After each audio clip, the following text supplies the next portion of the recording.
بسم اللہ الرحمن الرحیم۔ ثابت ہونے والی کیا ہے؟ اور تجھے کیا معلوم ہے کہ وہ ثابت شدہ کیا ہے؟ اس کھڑکا دینے والی کو سمود اور عاد نے جھٹلا دیا تھا،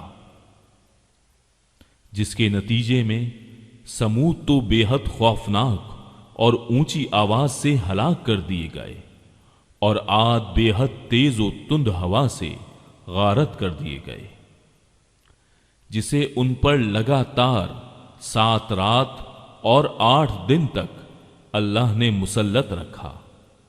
پس تم دیکھتے کہ یہ لوگ زمین پر اس طرح گر گئے جیسے کہ کھجور کے کھوکھلے تنے ہوں۔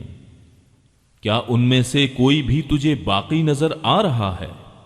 اور اس سے پہلے کے لوگ اور جن کی بستیاں الٹ دی گئیں، انہوں نے بھی خطائیں کی اور اپنے رب کے رسول کی نافرمانی کی۔ بالآخر اللہ نے انہیں بھی زبردست گرفت میں لے لیا۔ جب پانی میں طغیانی آ گئی تو اس وقت ہم نے تمہیں کشتی میں چڑھا لیا تاکہ اسے تمہارے لیے نصیحت اور یادگار بنا دیں، اور تاکہ یاد رکھنے والے کان اسے یاد رکھیں۔ پس جبکہ سور میں ایک پھونک پھونکی جائے گی اور زمین اور پہاڑ اٹھا لیے جائیں گے اور ایک ہی چوٹ میں ریزہ ریزہ کر دیے جائیں گے، اس دن ہو پڑنے والی قیامت ہو پڑے گی اور آسمان پھٹ جائے گا اور اس دن بالکل بودا ہو جائے گا۔ اس کے کناروں پر فرشتے ہوں گے، اور تیرے پروردگار کا عرش اس دن 8 فرشتے اپنے اوپر اٹھائے ہوں گے۔ اس دن تم سب سامنے پیش کیے جاؤ گے، تمہارا کوئی بھید پوشیدہ نہ رہے گا۔ سو جسے اس کا نامہ اعمال اس کے دائیں ہاتھ میں دیا جائے گا، وہ تو کہنے لگے گا کہ لو میرا نامہ اعمال پڑھو، مجھے تو کامل یقین تھا کہ مجھے اپنا حساب ملنا ہے۔ پس وہ ایک دل پسند زندگی میں ہوگا، بلند و بالا جنت میں، جس کے میوے جھکے پڑے ہوں گے۔ ان سے کہا جائے گا کہ مزے سے کھاؤ پیو اپنے ان اعمال کے بدلے جو تم نے گزشتہ زمانے میں کیے۔ لیکن جسے اس کے اعمال کی کتاب اس کے بائیں ہاتھ میں دی جائے گی، وہ تو کہے گا کہ کاش کہ مجھے میری کتاب دی ہی نہ جاتی، اور میں جانتا ہی نہ کہ حساب کیا ہے۔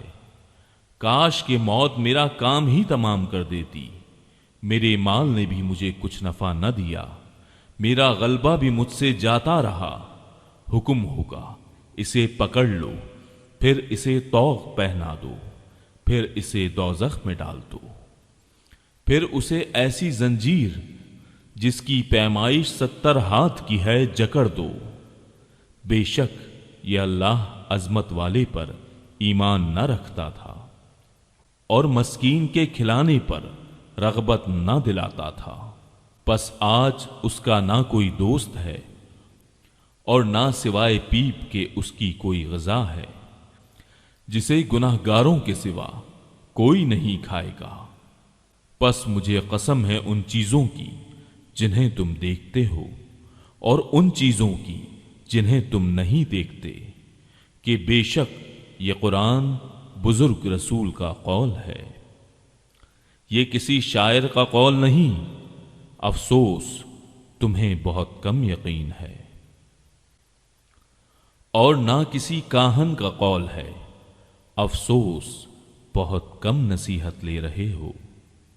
یہ تو رب العالمین کا اتارا ہوا ہے، اور اگر یہ ہم پر کوئی بھی بات بنا لیتا تو البتہ ہم اس کا دانا ہاتھ پکڑ لیتے، پھر اس کی شہرک کاٹ دیتے، پھر تم میں سے کوئی بھی مجھے اس سے روکنے والا نہ ہوتا۔